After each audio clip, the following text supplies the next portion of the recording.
explorar um bocadinho o puzzle inicial que motivou esta investigação. A minha gata está a miar.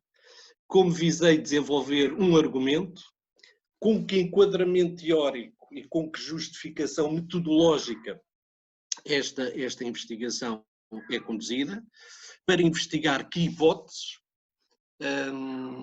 e depois concluiremos com alguns dos mesmos resultados iniciais. Ontologicamente, convém dizer logo ao início, de maneira a avisar alguns incautos, que sou um realista. Mas sou um realista que admite que a teoria tem que servir a alguém e com algum objetivo. Portanto, um realista, de certa maneira, acredita na conflitualidade, acredita que essa conflitualidade em seres humanos tem que ser antecedida, tem que ser disseminada também por desígnios cognitivos, emocionais e discursivos. Mas, reparem, se nós, de certa maneira, chamamos aqui as emoções, podemos entrar em contradição com a argumentação realista. E porquê?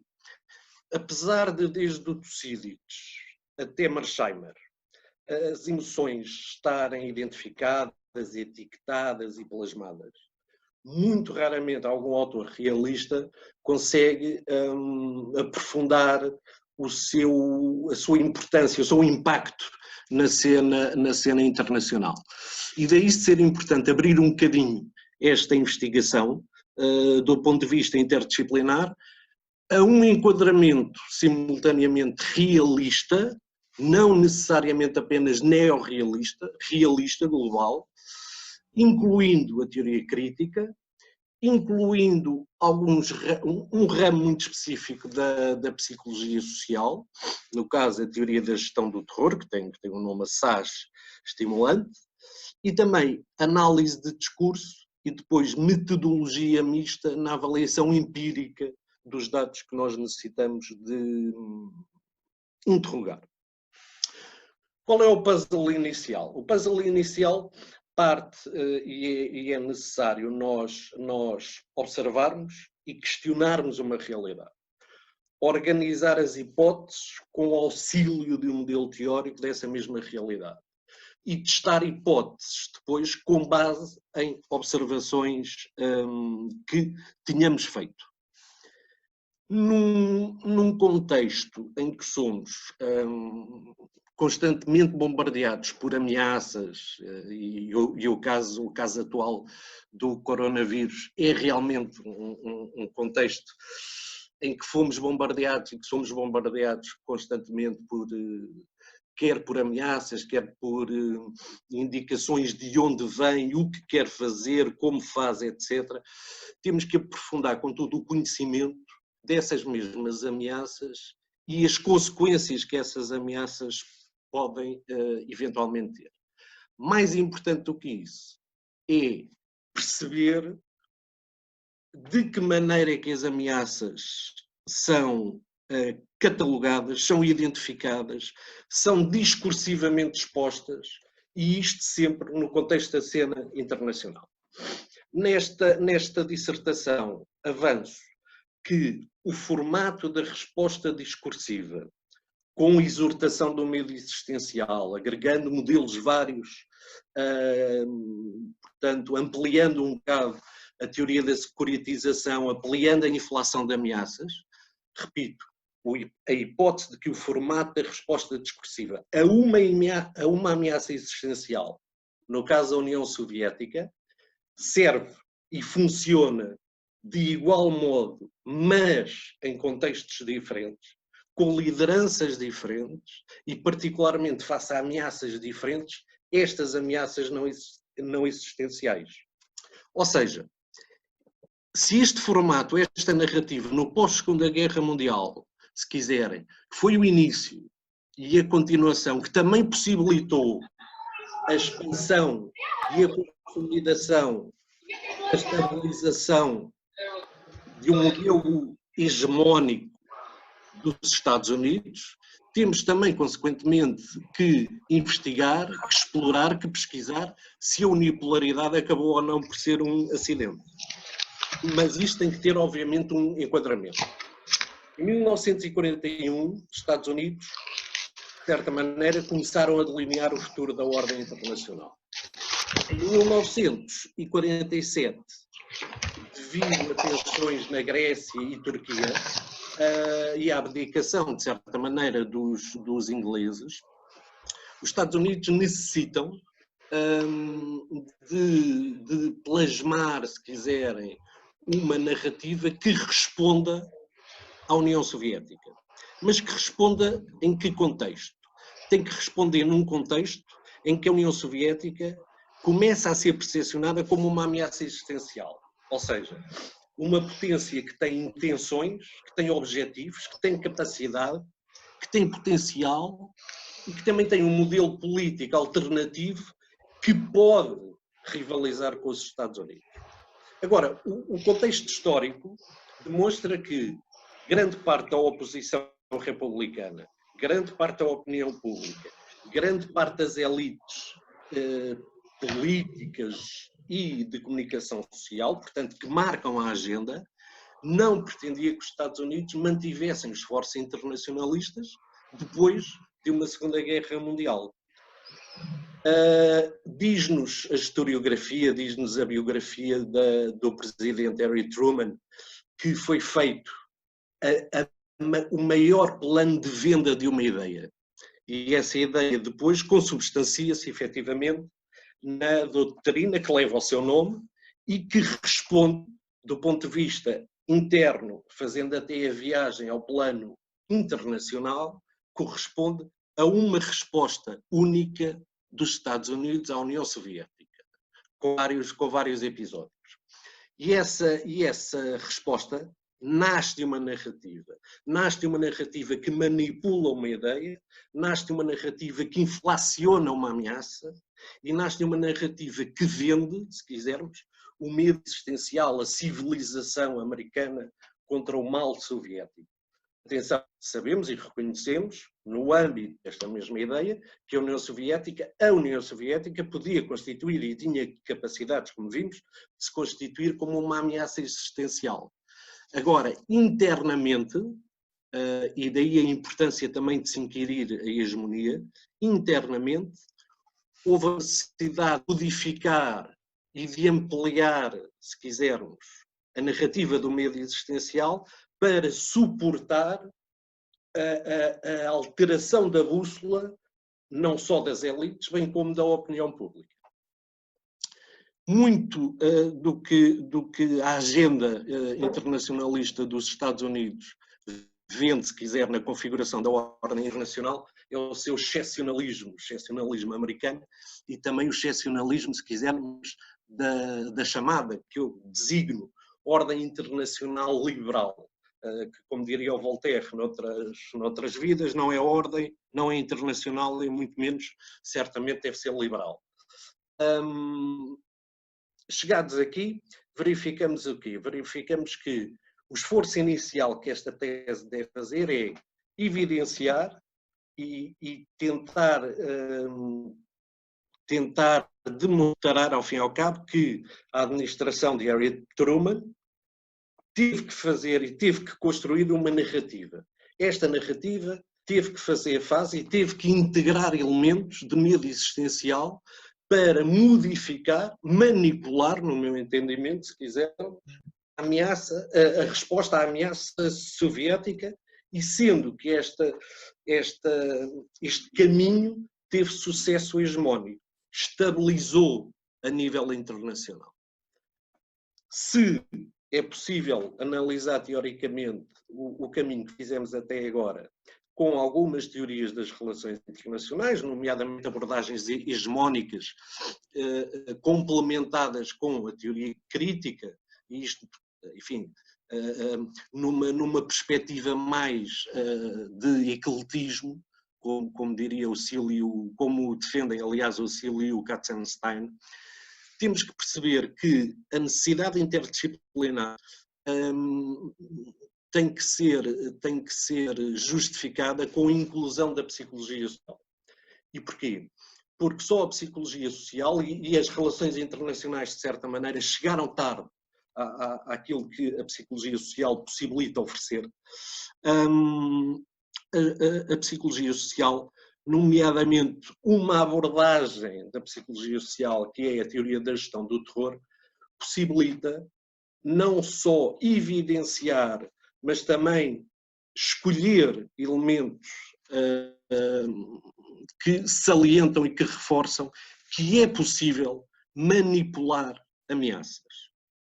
A teoria da gestão do terror, através da saliência da mortalidade, tem um esboço inicial que é muito simples. Ou seja, se nós, enquanto indivíduos ou enquanto coletivo, formos discursivamente ou visualmente estimulados com lembranças ou recordações da mortalidade, portanto, destacando o medo da morte, somos levados a suportar visões confrontacionais que, de certa maneira não, que integralmente confrontem a nossa cosmovisão. Meros exemplos. Alemães sentam-se mais perto de turcos quando lhes é relembrado elementos de mortalidade, ou quando são feitos inquéritos à porta de cemitérios, ou quando leem títulos de jornais ou de livros que possam salientar ataques terroristas, assaltos ou violações. Judeus estão mais disponíveis para situações confrontacionais com muçulmanos. As pessoas apoiam líderes carismáticos muito mais frequentemente do que líderes com inspirações democráticas e liberais. E daí é importante recolher, e daí é importante também sufragar e analisar se esta manipulação da mortalidade foi evidenciada em discursos, desde o início da administração Harry Truman até aos outros casos que nós pretendemos comparar e analisar. Agora, nós não conseguimos, até por questões éticas, que são sempre uma maçada nas relações internacionais, não conseguimos validar em indivíduos e muito menos validar em tempos históricos que já ocorreram. E então, o que é que temos que validar ou qual é, de certa maneira, se quisermos, as ferramentas que nós utilizamos para validar esta situação? São ferramentas que visam analisar não só os discursos efetuados, se os mesmos discursos têm elementos que salientam a mortalidade e se existe uma congruência na saliência dessa mortalidade que pode ser empiricamente verificada em sondagens, em estudos de opinião, em títulos de jornais, em apoio e suporte e mudança de uma agenda e mudança de uma opinião contextual e contemporânea na altura. Acabo muito simplesmente.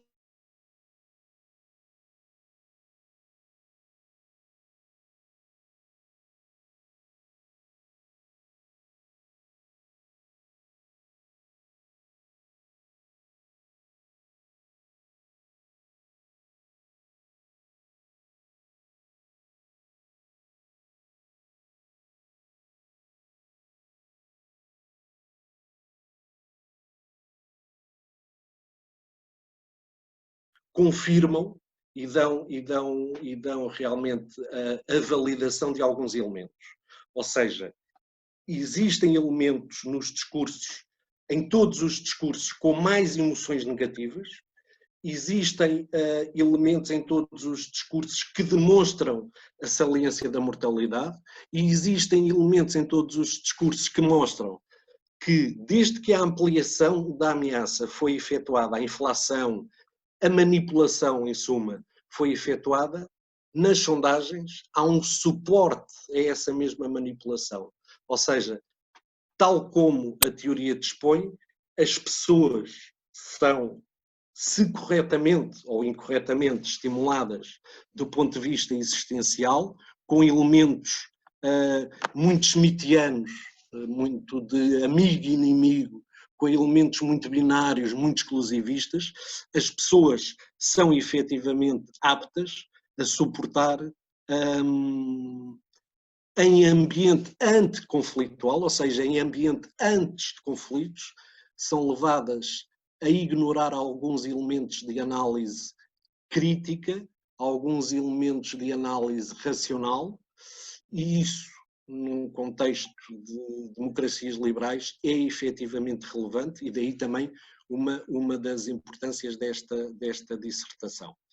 Resumindo e acabando novamente com uma pequena história, que é a seguinte: quando foi entrevistado em 1991, já no final da Guerra Fria, um americanófilo, que era o Georgi Arbatov, disse a um jornalista americano: nós vamos fazer uma coisa terrível e que vocês vão lamentar a vida inteira. E o jornalista ficou muito admirado e questionou: então o que é? Mas o que é que será? E o Arbatov disse: nós vamos desaparecer e vocês ficam sem um inimigo. É a pior coisa que se pode fazer. Ao que parece, o inimigo pode-se modificar, o inimigo pode-se alterar, mas ao fim e ao cabo existe sempre a articulação de um novo inimigo, a articulação de uma nova ameaça que merece sempre uma resposta igual ao longo do tempo. É só. Agradeço o vosso tempo, a vossa paciência e estou amplamente disponível para respostas e questões. Obrigado. Muito obrigada, Rui. Temos aqui muita matéria para discutir, sem dúvida, ainda para mais nos tempos em que vivemos. E eu passava agora a palavra ao Daniel. Olá, bom dia, boa tarde, não sei bem, estamos precisamente no meio das duas, e desde já gostava de agradecer ao IPRI o convite, que além de me permitir ter uma conversa interessante, gostosa, sobre um tema que é, como eu e a Carmen falámos, e eu e a Ana também falámos, precisamente o tipo, está na confluência de uma série de coisas que eu faço, desde estudos sobre terrorismo, estudos críticos de segurança, securitização, política externa norte-americana, emoções, outras coisas. Portanto, ótimo, mas também me dá a oportunidade de rever alguns amigos e algumas caras conhecidas e de me relembrar dos meus ótimos dias na FCSH. Dito isso, queria fazer um ou dois comentários gerais em relação à tese, ao trabalho, ao projeto em si, e depois alguns comentários muito mais, se quisermos, mais apontados, mais aguçados, mais específicos ao Rui, como sugestões. Depois tenho uma série de outras sugestões, podemos continuar esta conversa muito para além do que é, até porque não me quero alongar, porque quero que as pessoas possam intervir e possa haver de facto diálogo, que é o que eu acho que é mais produtivo. Parece-me aqui duas coisas. A primeira é que muitas vezes eu não gosto de arguências e discussões e discussants que começam com o porquê é que não fez Y, nomeadamente porquê é que não fez aquilo que eu gosto em vez daquilo que você gosta, não é? E aquilo que eu conheço em vez daquilo que você sabe. Eu não gosto muito disso e, portanto, aqui o meu problema não é tanto porquê é que você não fez X, não é bem um problema, mas é de facto um desafio, eu imagino também para a sua orientadora e para si, do ponto de vista da contenção do número de palavras e do tempo e da gestão do tempo, porque é que faz tanto, não é? Ou seja, de facto é muito interessante, mas isto é uma espécie de um bailado entre 3 ou 4 após teóricos e 3 estudos de caso. Sim. E 7 objetivos e 5 questões, e portanto é muita coisa, não é? Eu não tenho nada contra isso. O Isaiah Berlin tem aquela famosa distinção entre a raposa e os ouriços cacheiros, não é? O ouriço cacheiro sabe uma coisa muito grande, muito bem, e a raposa sabe imensas coisas mais pequenas, não é? Eu tendo a gostar mais de raposas do que ouriços cacheiros, talvez por ser um. Mas de qualquer das maneiras, o que eu gostava de dizer aqui é que há aqui às vezes uma certa como é que eu digo isto em português? Slippage, alguma derrapagem conceptual, ou alguma dificuldade em casar alguns conceitos aqui. E, portanto, a mim parece-me que é bastante ambicioso e no conjunto faz todo o sentido. Depois, na operacionalização prática, não estou a dizer na empírica ou metodológica, há alguns problemas teórico-conceptuais que não são problemas no sentido que invalidam as conclusões, ou invalidam o estudo, ou invalidam a sua motivação, mas que o tornam, se quisermos, às vezes desnecessariamente mais difícil, não é? Embora o tornem também muito interessante. A primeira coisa que eu iria perguntar é porque é que na operacionalização dos conceitos gerais, portanto nos objetivos, no primeiro ponto, fala-se de ameaças existenciais, obviamente, e não existenciais, discurso e poder, hegemonia, inflação de ameaças, securitização, tudo isso. Curiosamente, do ponto de vista da teoria da segurança e da teoria da securitização, que me parecem ser uma espécie de um fundo importante em termos de inspiração teórica, não pegar na ideia de segurança ontológica. Porque me parece, quando estamos a falar precisamente de ameaça existencial e da sua construção, porque acho que há aqui dois, isso é um segundo ponto, mas que está ligado a este, parece-me que há uma certa, não vou dizer confusão, mas há uma certa, para mim, na leitura não é muito claro, dois níveis. Um que é a ameaça é existencial, ontologicamente é existencial, certo? Ou a ameaça é epistemologicamente construída como existencial, ou não. Não é? Porque às vezes, da apresentação, o que me parece é que o seu interesse é todo na construção discursiva e política societal da ameaça, independentemente dela ser ou não ontologicamente existencial, certo? Exato. Mas ao mesmo tempo, depois, quando você tenta fazer a comparação do existencial com o não existencial, o que você está a tentar dizer é, vejam bem, que as não existenciais, apesar de ontologicamente serem não existenciais, na sua construção, pendem para o existencial. Portanto, há uma série, entre os dois níveis, parece haver uma série, não é bem confusão, mas há uma dificuldade aí. Acho que poderia ser ligeiramente mais claro. Depois, tenho um pequeno comentário que parece-me particularmente interessante que esteja a trabalhar no esteio de pessoas como sei lá, o Christopher Lane ou o Dan Nexon, que em particular tentam fazer uma aproximação de uma, ou seja, tentam reconstruir de alguma forma um realismo entendível, compreensível no contexto académico americano, com uma série de preocupações construtivistas, que têm a ver com emoções, etc. E é um comentário, se quisermos, ligeiramente jocoso, mas você chega tarde demais para ter a palavra certa para isso, que seria realismo crítico, mas houve os tipos do realismo crítico do ponto de vista epistemológico, do Roy Bhaskar, essa gente toda, sim, que roubaram o que seria a casa natural, ou seja, teria que dançar menos à volta de tantas teorias para tentar chegar a um rótulo para a sua casa, se quiser, teórica do projeto. Mas pronto, tirando isso, o que eu gostava de perguntar aqui era,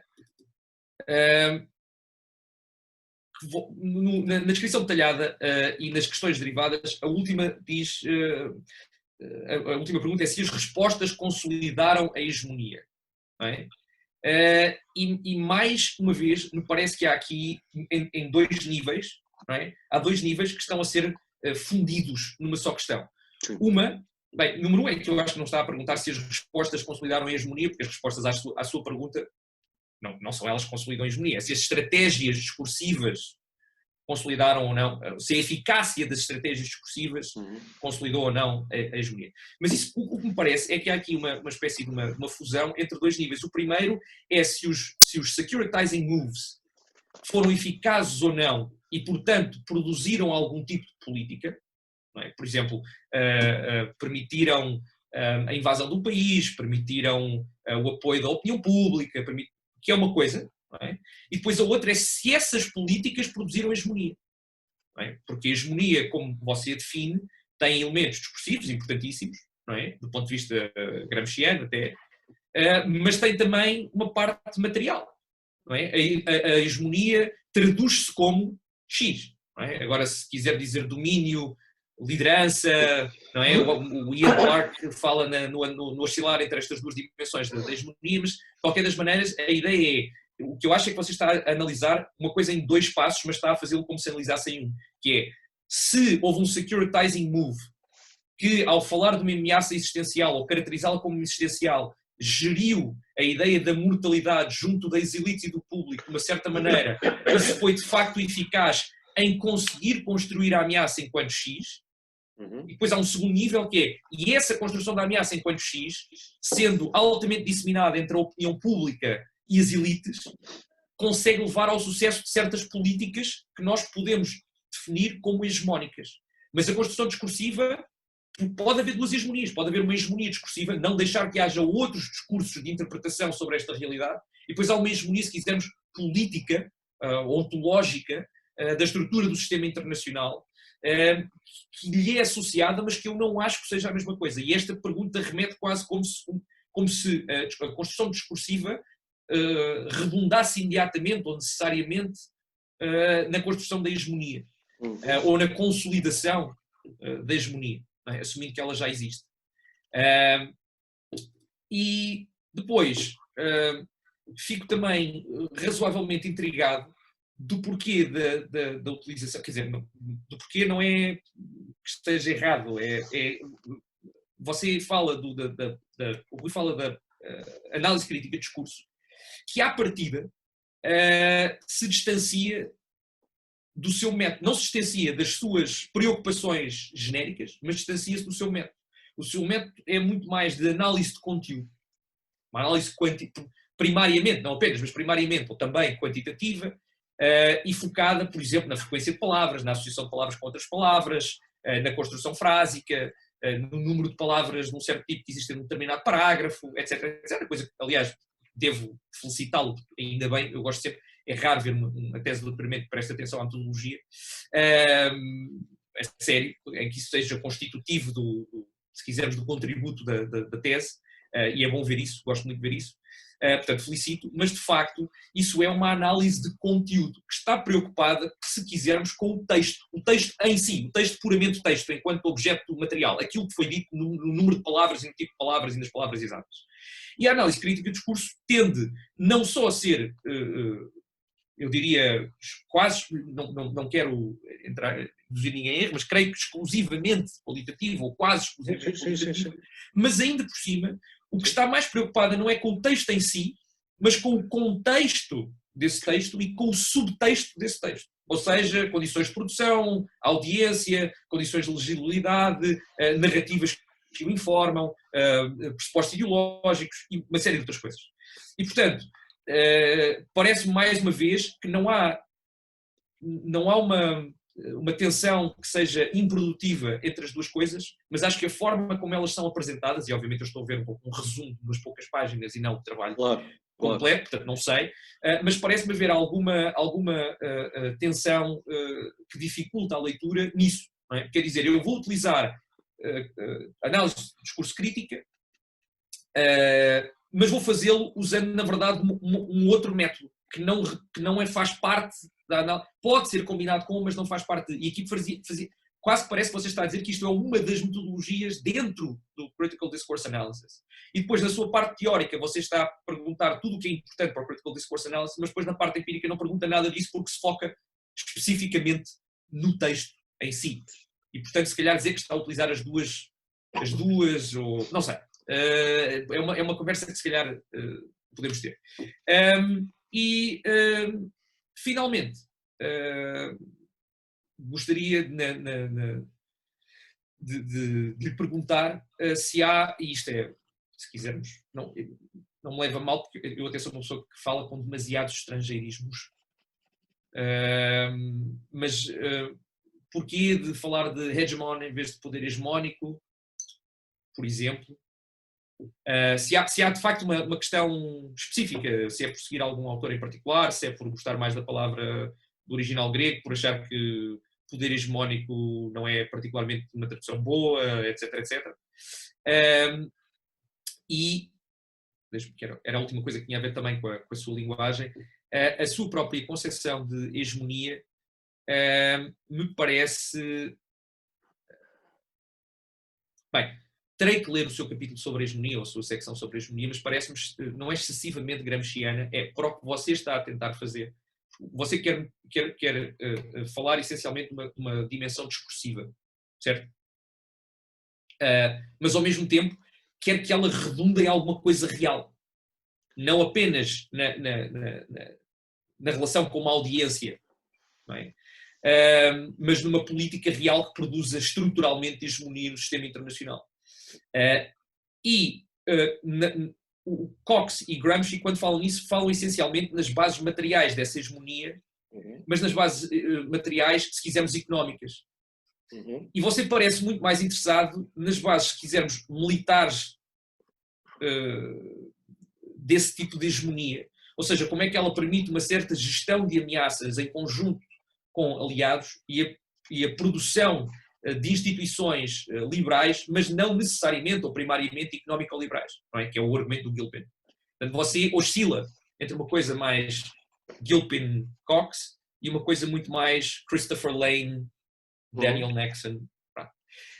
E finalmente, parece-me que metodologicamente ficava fortalecida a sua tese se, quando está a tentar avaliar, uma coisa é avaliar a produção do discurso, certo? O tipo de discurso, o que é que diz, se tem certos temas, se é emocionalmente positivo ou negativo, se está associado à morte, etc, etc. É uma parte. E depois a sua segunda parte, para dizer que ele é produtivo, ou que consolida a hegemonia, ou que acolhe, mais uma vez tem uma espécie de dois níveis diferentes a operar num só nível, não é? Você diz, vou olhar para a opinião pública.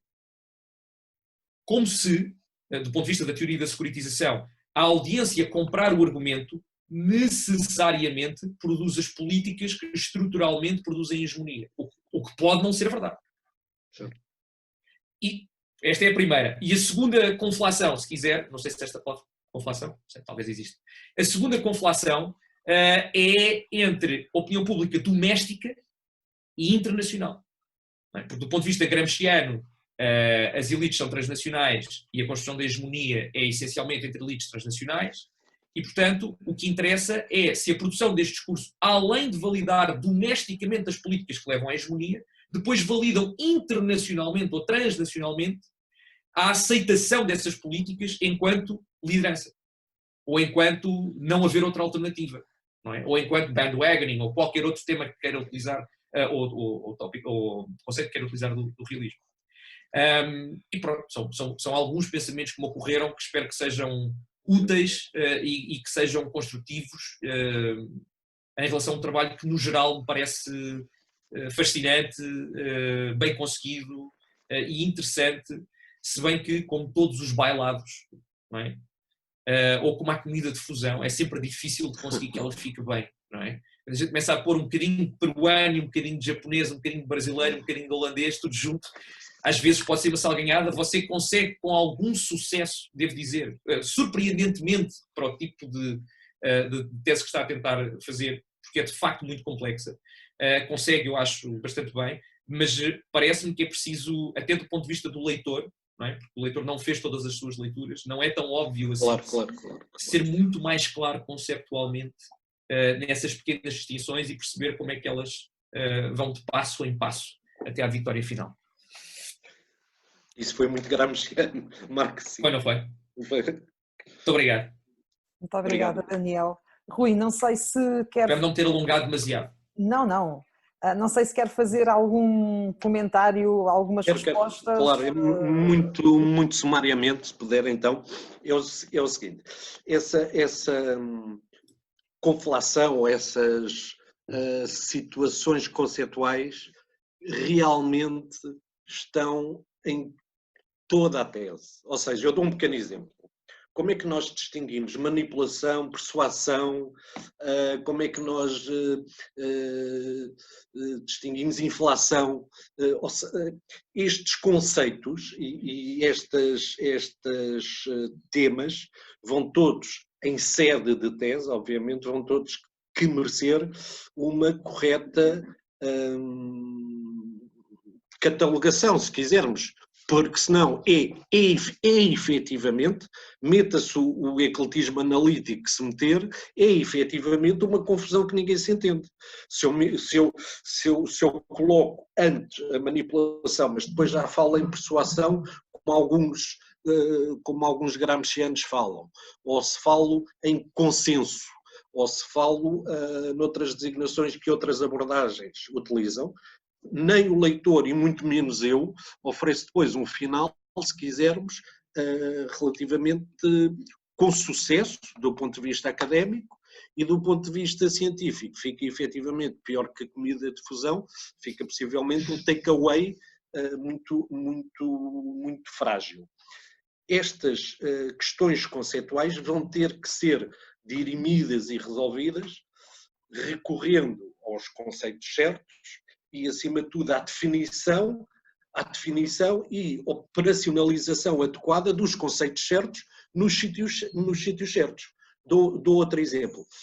Apesar de possivelmente dar a entender até no resumo que eu enviei, ou até em algumas expressões que eu utilizei, a securitização, ou a teoria da securitização, desculpem, a teoria da securitização em si não é o modelo que eu utilizo como chave neste exercício.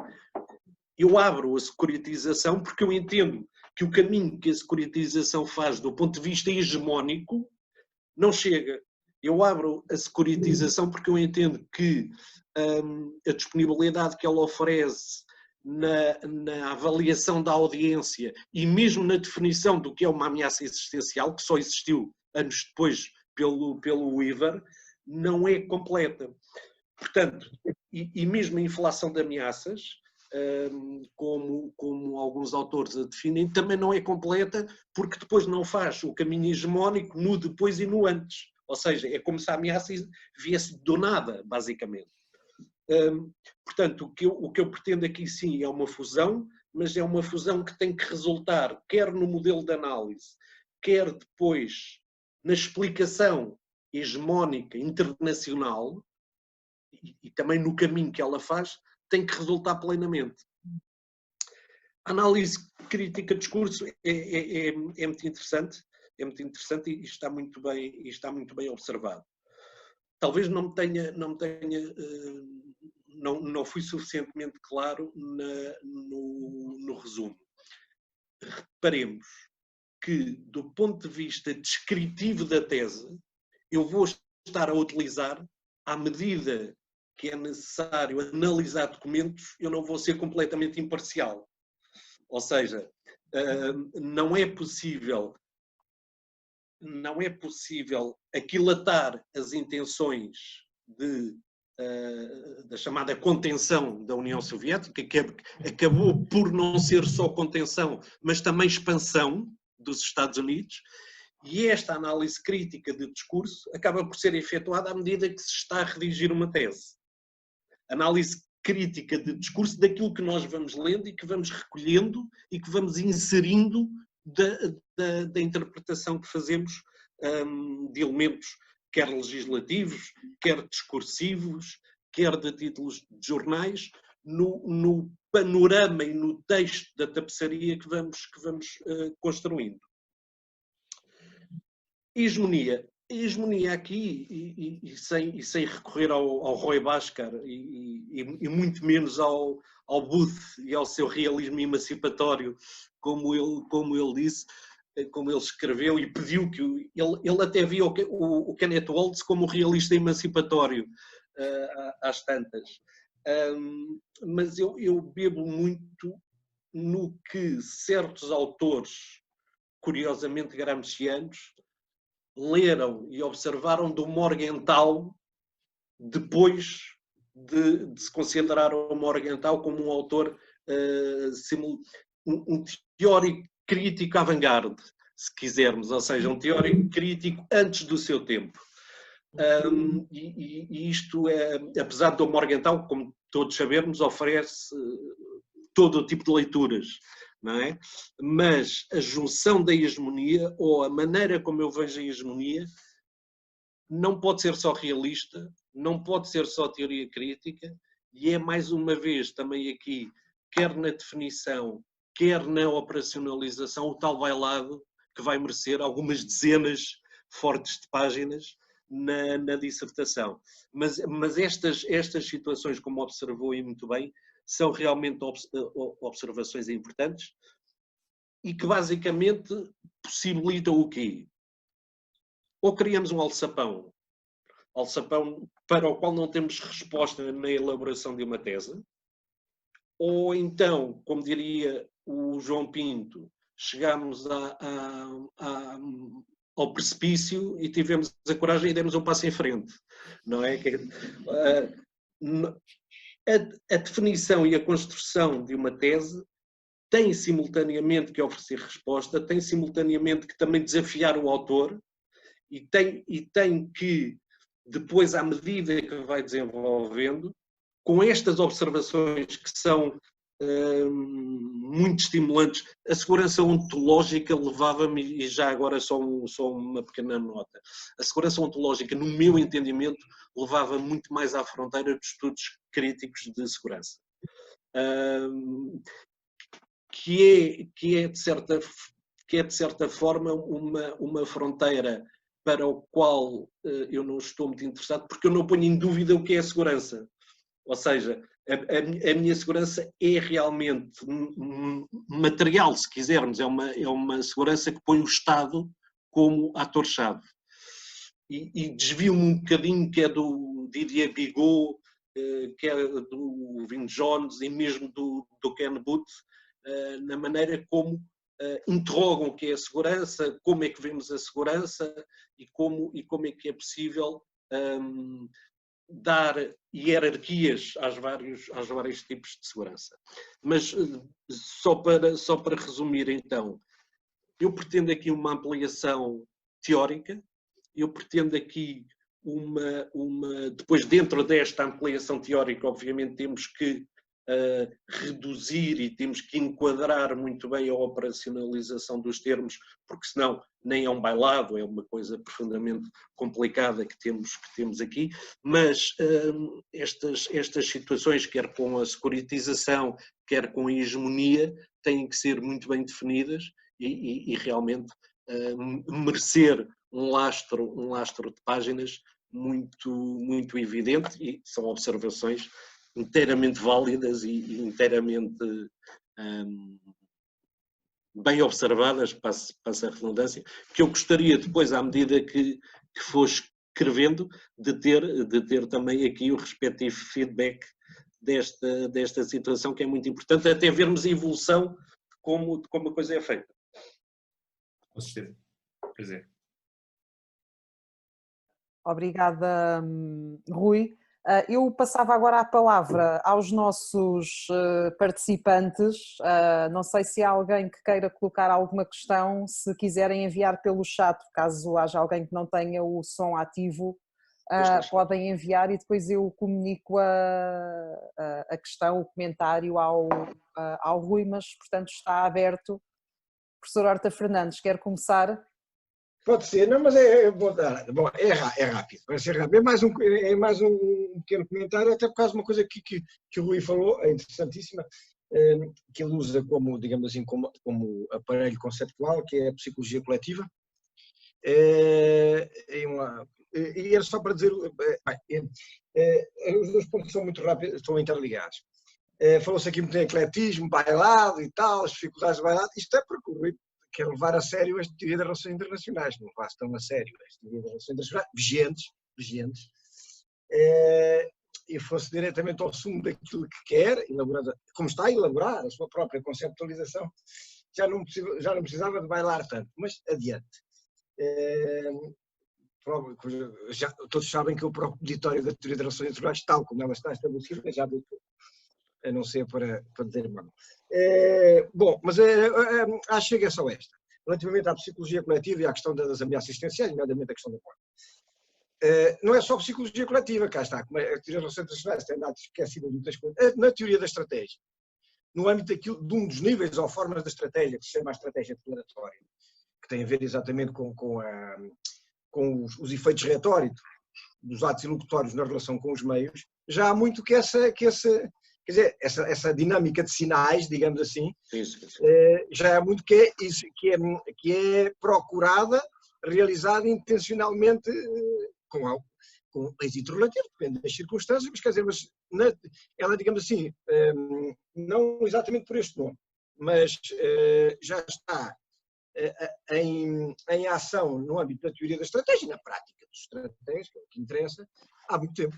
Sejam realistas ou não, mas já funciona há bastante tempo, portanto tem aí também um possível contributo, é só isso. Obrigado. Obrigado. Obrigada, professor. Não sei se há mais alguém que queira colocar alguma questão ou fazer um comentário, assim recolhíamos... Está o Daniel Rio Tinto. Claro, Daniel, podes fazer a tua pergunta. Olá, eu não tenho, estou num computador que não tem câmera, portanto vai ter que ser mesmo só com som. Olha, primeiramente eu tenho que dizer, eu não li o resumo, ou enfim, não li nada, então se as minhas perguntas ou enfim pontos forem redundantes ou enfim não fizerem sentido, pode me dizer, não tem problema nenhum. Mas eu queria só pegar no ponto que o Daniel já fez sobre segurança ontológica, porque realmente me parece que é muito relevante aqui. E agora, justamente na resposta, falou de segurança ontológica e referiu o Bigot. Eu não sei se leu o artigo da Jennifer Mitzen, que é provavelmente um dos mais, eu diria que é dos mais citados sobre segurança ontológica, e é uma segurança ontológica muito diferente da do Bigot. Coisas muito distintas, e que eu acho que realmente, no que me pareceu da sua apresentação, faria muita diferença e agregaria valor na discussão. E também do próprio Jervis, da discussão do Jervis, e que me leva a dois pontos. Um é que não sei se não apareceu na apresentação, mas aparece na tese, ou se faz parte da construção teórica em geral, mas junto o impacto do dilema de segurança da literatura sobre o dilema de segurança nessa questão. E aí, pegando o diálogo entre as ideias da Jennifer Mitzen e as ideias do Jervis. E aí, no Jervis mesmo, a ideia de perceived security threats, ou de ameaças percebidas e ameaças reais, e como isso funciona na psicologia dos decisores e da população. O Jervis tem um outro ponto que pode ser muito útil para você, que é a questão do que ele chama Deep Security Dilemma, que é olhando especificamente para o caso da competição entre os Estados Unidos e a União Soviética durante a Guerra Fria. Qual é o impacto da ideologia em fazer com que um dilema de segurança não seja resolvível? O que avant la lettre, o Jervis e a Mitzen estão conversando sobre na discussão de ontologia. E depois, ainda nessa literatura, porque é uma literatura com a qual eu trabalhei na minha tese e que eu acho que pode ajudar muito, o Jervis, o Glaser, o Booth and Willer, que tem um livro sobre o Ken Booth e o Nick Wheeler tem o livro sobre o dilema de segurança, que tem uma discussão muito grande sobre percepções e que acho que seria útil. O Dale Copeland e o Jeffrey Taliaferro também têm artigos interessantes sobre isso. E só para terminar, na questão da hegemonia, a questão da hegemonia do Gramsci e a hegemonia... então, é como se de um lado do ringue tens o Morgenthau e o Waltz, e do outro lado do ringue tens o Gramsci e o Cox. E o que a leitura que eu faria sobre isso, que eu posso estar enganada no seio do seu argumento, é de que é uma distinção entre porquê e como. Não é? O Morgenthau e o Waltz estão preocupados com o porquê. E o Mearsheimer vai dizer que, na visão dele, respondeu a questão do porquê, não é? E o Gramsci e o Cox me parece que estão mais preocupados com o como, de certa forma, em explicar o como, não é? Mas não sei. Então, esse balanço entre como e porquê para explicar, para realizar o papel da hegemonia enquanto mecanismo teórico que vai empregar e usar na tese. E é tudo. Obrigado. Obrigada, Daniel. Então eu passava a palavra à professora Ana Santos Pinto e depois, se calhar, o Rui respondia a estas questões e, se entretanto aparecer mais alguma, nós fazemos mais uma ronda. Ana. Boa tarde.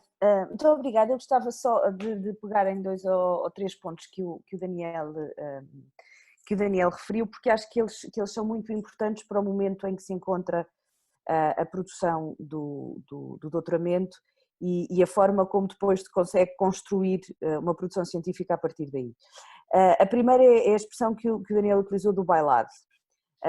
A construção do Rui como pensador das relações internacionais é para mim um desafio muito interessante, porque o Rui começa como um realista empedernido e depois acaba por beber uma série, já sei, não concorda.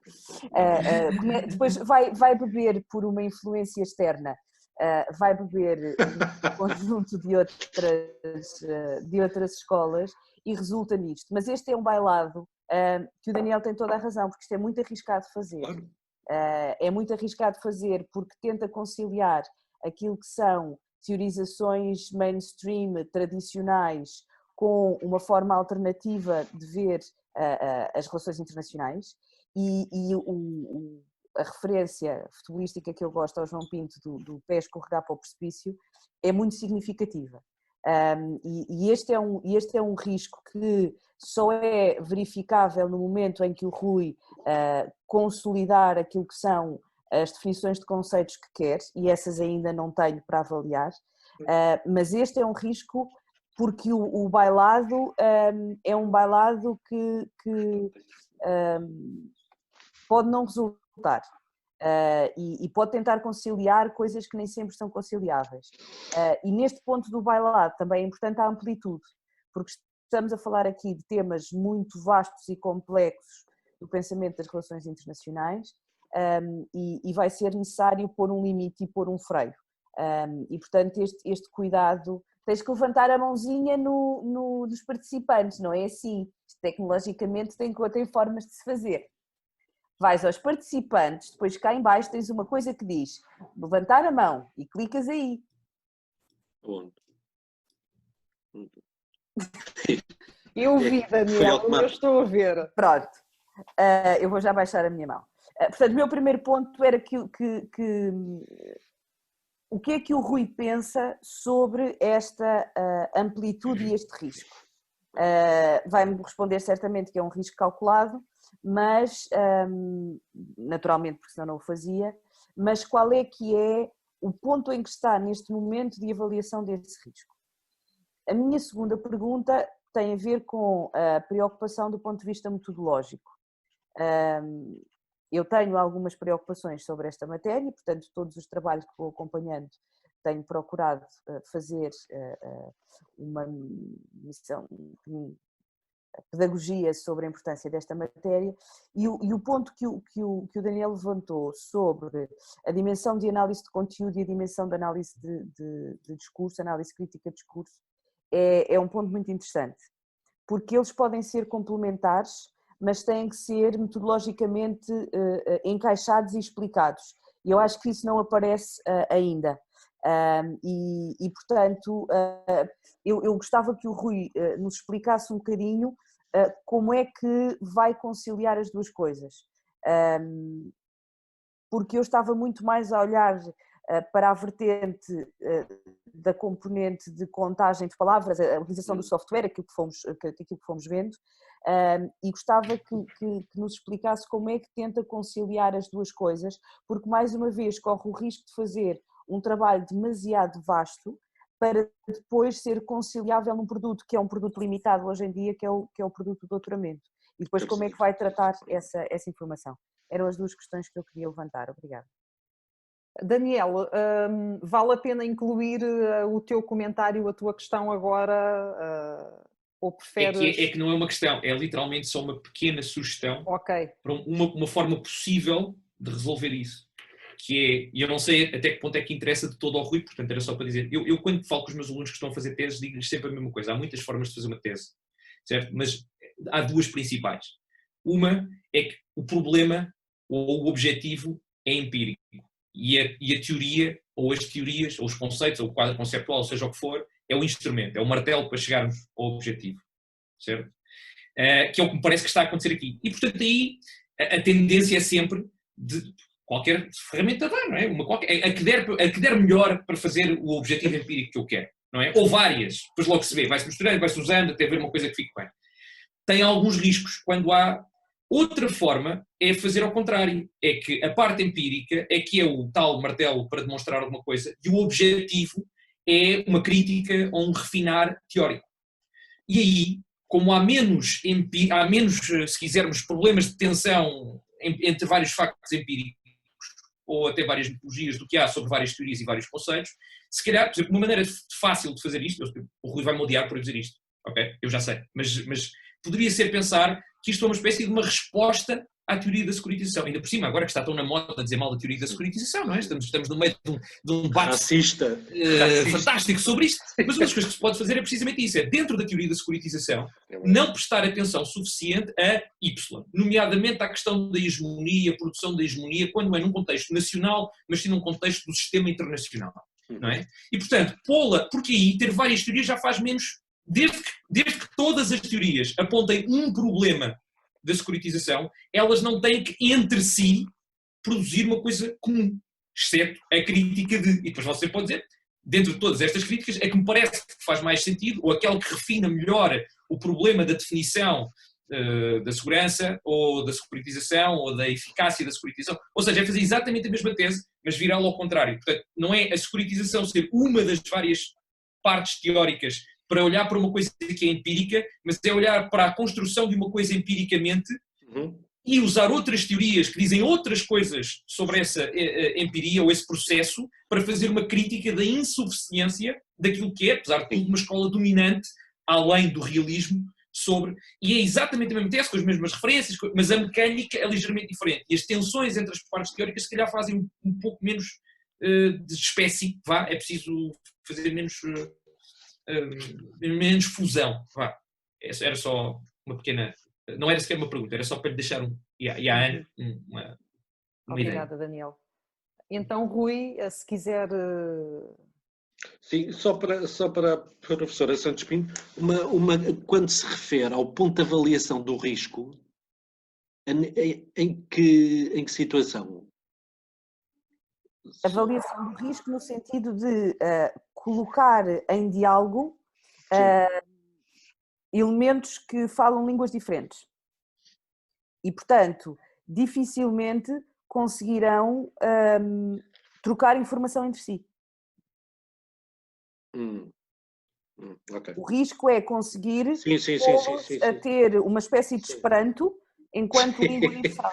Sim. Tá lá, obrigado. Posso? Posso, ok. Sim. Agradecer antes de mais ao professor Horta Fernandes e também ao Daniel Rio Tinto os contributos. Eu não sei se o Daniel Rio Tinto tinha alguma questão relativamente à parte da hegemonia, quando ele contrapôs o Gramsci e o Cox com o Morgenthau e o Marsheimer. Confesso que não percebi muito bem se era mais um contributo profundamente válido, se era alguma questão direta. Confesso que não percebi, mas ele se tiver essa mesma questão, por favor, que a faça. Relativamente à linguagem, ao ponto de avaliação de risco e à parte da análise crítica de discurso, eu confesso que a minha cabeça funciona um bocado em duas perspectivas em simultâneo.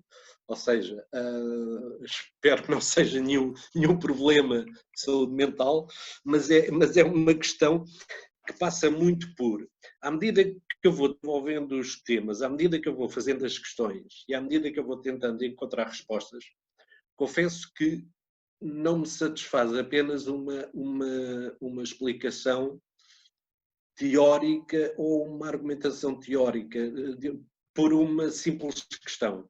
Eu não consigo ler, dou um exemplo, o Morgenthau como um autor meramente realista.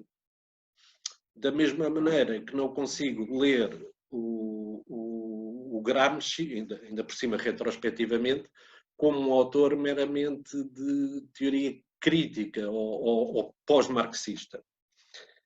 E como as questões que eu faço são questões multidimensionais e que eu tento encontrar resposta em vários níveis, eu necessito de um corpo de respostas que, de certa maneira, se quiserem, sou eu que elaboro e tento aqui, respondendo à questão da avaliação do risco, e tento aqui ser o mais eclético possível, mas também o mais rigoroso possível na construção desse mesmo quadro conceitual e depois operacional.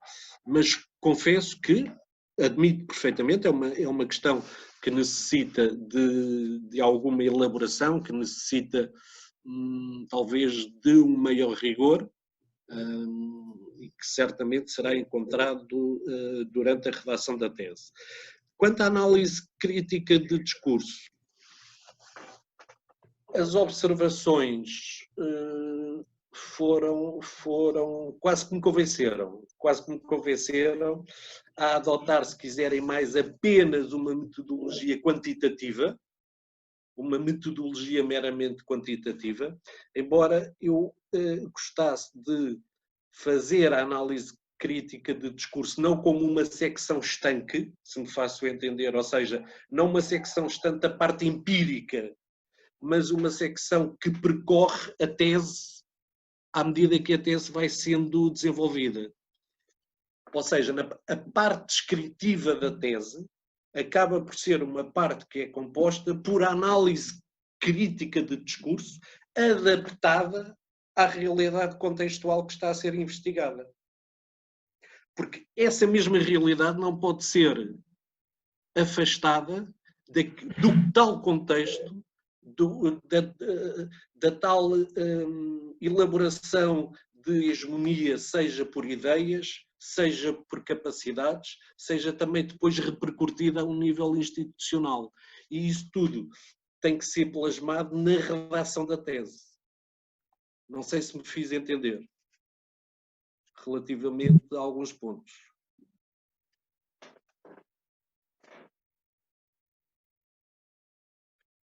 Acho que sim, acho que sim. O silêncio consente? Acho que sim. Helena Santos Pinto fez assim ao computador? Ouvi mal. O quê? Eu vi o seu computador a balançar. Não sei se Viu foi a a perna. balançar porque está em cima de uma só perna, tipo Saci Pereré, e portanto isto obviamente balança. Lamento. Não foi um não nem um sim, foi um Não, não. espasmo involuntário. Foi exato, foi a Mas, perna. reparem, há aqui uma situação que é muito interessante, que é a análise crítica de discurso. E eu não sei se fui suficientemente explícito, porque às vezes posso ter essa questão, que é o seguinte: a análise crítica de discurso acaba por ser uma maneira de redigir a tese. Ou seja, não como método empírico, isolado, afastado ou estanque, mas como tentar investigar, apurar o que vai acontecer no contexto que é influenciado por ideias e é depois resumido em poder, em capacidade de mudança, em capacidade de modificar uma agenda. Essa análise crítica de discurso, como o Van Dijk e outros autores, mais o Van Dijk, estava a pensar numa que não me veio o nome agora. Kodak?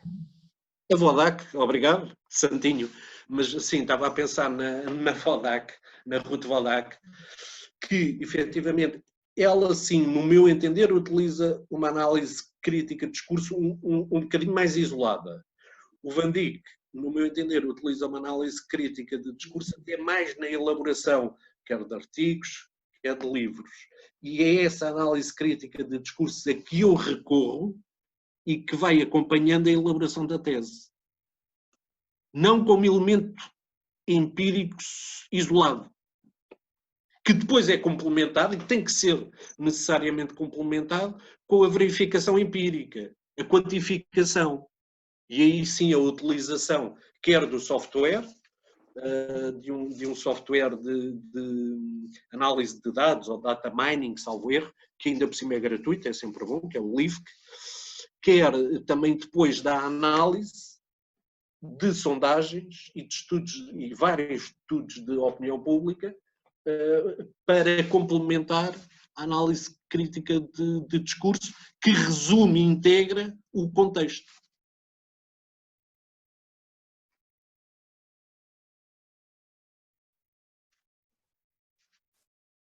Está a ver as caras, não está, Rui?